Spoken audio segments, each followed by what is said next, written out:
What's going on, everybody? Welcome to the GameFreak. Today, I am going to talk about, well, 2025. Should you, if you do not own an Evercade, should you still purchase one in 2025? Um, it's kind of it's not really a loaded question, but it's a preference thing. If you are a lover of retro games, then I would definitely say yes. There are pros and there are cons to the Evercade. So let's start out with how Evercade started out. Evercade, the the Evercade itself, Blaze has been around for a while, but the Evercade came out in 2020, and this is right here is the original model. I did not own this model. In fact, I did not come into the Evercade ecosystem until the console, the VS, came out and the EXP, the original EXP. But anyway, this original you can still get, but it doesn't have any like current updates on it. So some games will not play on it. But the Evercade's really cool because if you're not familiar with Evercade, you get collection carts, and these carts have multiple games on them. There's only one cart on the Evercade so far, and there's like over 50 carts, I believe. I don't have every Evercade cart, so I'm not going for that whole collection, but I do believe that there's over 50 carts right now, or damn near close anyway. But there is one cart that only has one game on it. And it's a really cool game. It's called Full Void. Highly recommend that game.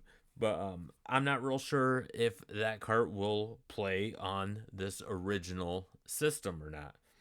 Uh, that's totally up to you. It's still out there in the wild. In fact, you can still order this on Fun Stock, and it has like a bundle deal where you can get it. And I do not own it. Like I said, I did not get into this ecosystem until right here, the Evercade VS. Uh, this is the console, and I did get the premium pack, and I believe this is off the market now. You can still find it, but resellers have taken over on this. The premium pack, this came with two controllers and two arcade carts.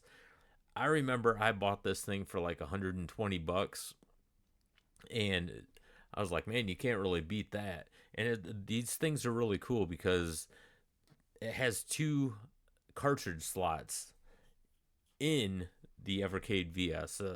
You can load up both of your carts, and you have that menu where you don't have to pull any carts out. I mean, you'll have like 20 games on there, 30 games, depending on what carts you put in.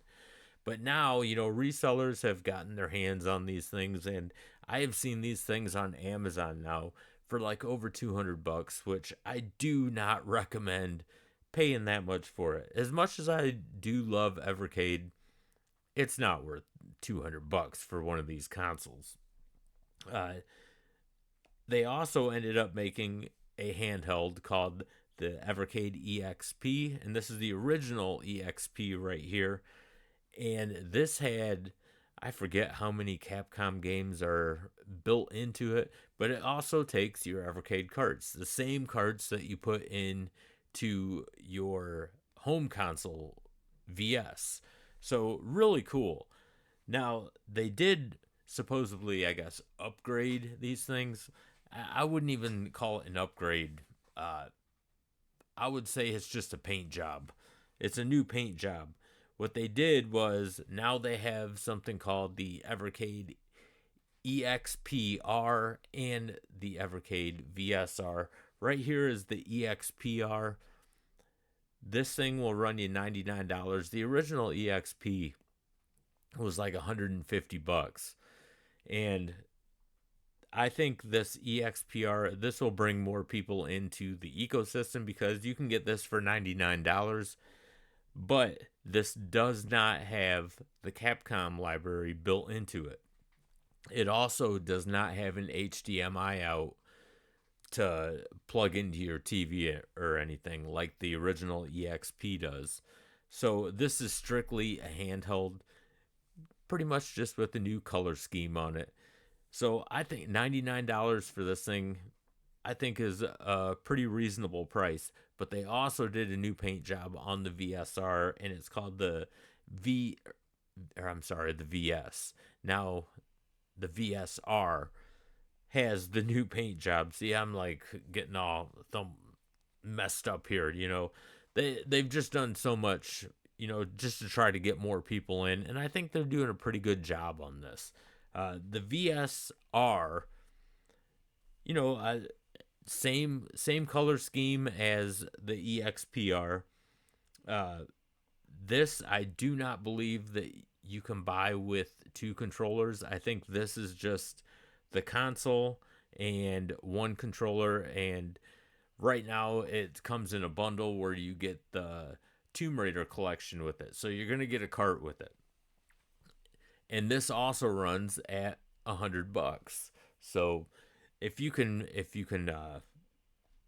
find the original VS, it's the exact same thing, and you can get the bundles with two controllers and two games.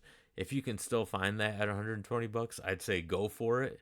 It's a good deal, but if not, I would go with the VSR. I mean, $99 or $100, basically, pretty cool, man. And they also have other things where you can play these games on the same carts. They have something called the Super Pockets, and there's 4 Super Pockets out right now. Here they are. They have a Tato edition, Technos edition, Atari, and a Capcom. All these have built-in libraries on them, and you can also play your Evercade carts on them. So really cool. The only bad thing about the Super Pockets are you got to understand they are small. They're called Super Pockets for a reason. But my biggest gripe with them is you cannot map your buttons out. So you can't, however the buttons are laid out, that's the way you got to play these games. You can't say, "Hey, I want this for jump," like you can on the EXP and the VSR or VS, whatever. They also make something called the Evercade Alpha, and these are pretty much tabletop arcades, and they also can play your Evercade carts. Now, I think this is a really cool idea. I'm not trying to take anything away from them or anything, but I made something called the Freecade way before these alphas even were thought of. And what it is basically my full size arcade back there. It's powered by my Evercade VS, and this is just a tabletop version of them. So I do like this idea. I think it's a really cool idea. I just didn't like the price point on them. They're almost $250, and they're not really big devices or anything, but they do look really nice. I saw the picture quality on them. They look really good. I just have some questions uh, when it comes to how long are they going to last, like quality wise, because they don't have like a protective covering where your hands are, where the buttons are, everything like that. Eventually I would think that artwork is going to wear off from wear and tear from your hands. So it's not just that. I just don't know, how long are these things going to really go before they're just like novelty items and sitting on a table somewhere and you're not playing. I think people get more use out of things like console wise or handheld wise. Now don't get me wrong. I play the hell out of my Freecade. So I think it's just different it being a full size arcade, because I do have a couple countertop arcades, and honestly, I do not play them as much as my full size arcades. Even my 8-bit arcade that I built back there, that's powered by a Nintendo clone. I play the hell out of that. I play both of them more than I play my console. Now, if those things were tabletops, I don't know if I would play them as much. But that's just me. Everyone has their own preference. So, you know, I didn't say how much these Super Pockets were either. The Super Pockets are only $60. So that's a really cheap way to get into the Evercade ecosystem. And, it's just you can kind of dip your toes in the water with the Super Pocket, see if you like what it's all about. But man, there's so many great games on the Evercade. If you're wondering how powerful these Evercade devices are, they play game wise anything from the Atari up to the N64 and PS1 is the cutoff. That's as far as they go, and I'm happy with that. I don't think that they need to go any higher than that. Don't get me wrong, I love like PlayStation 2 a lot, but when I think of Evercade, I think of a retro console. That's what they branded themselves on, is being a retro console. So I do think that it is worth looking into if you do not own an Evercade in 2025. There's a lot of good games out there. You got Duke Nukem, you got these new Toaplan carts, and now they just signed a license with SNK. This would be the time to do it right now, man, especially if you're an SNK fan. I'm a huge SNK fan, so I highly recommend them. And they're affordable. These carts run $20 at release. Sometimes they go up to about $25, and they also have something called a Giga Cart, which are bigger games. So those are initially $25 right at release. And I'm sure after a couple months, if you go on Amazon or something, they're going to jack them up to like 30 or whatever. But, you're getting multiple games on these. So I do recommend these things. I know you can get these games cheaper, like on Steam, like site, like PlayStation Store and stuff, Xbox Store. What is that? Ant, whatever.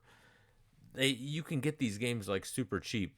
However, if you want a physical copy, this is the way to go. This is for people that have that nostalgia for physical copies. So if you're into stuff like that, then I really do think that you will enjoy the Evercade. So if you have any questions about Evercade whatsoever, feel free to ask in the comment section. It's something that I have really grown to love a lot.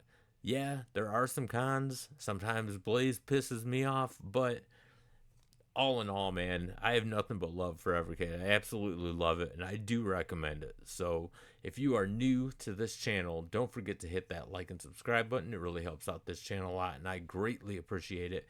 And if you are a content creator, don't forget to type in the word content in the comment section. We have something here called the GameFreak Army, and we will go to your page and we will subscribe to you. We're all here to help each other out, help each other's channel grow. That's what it's all about.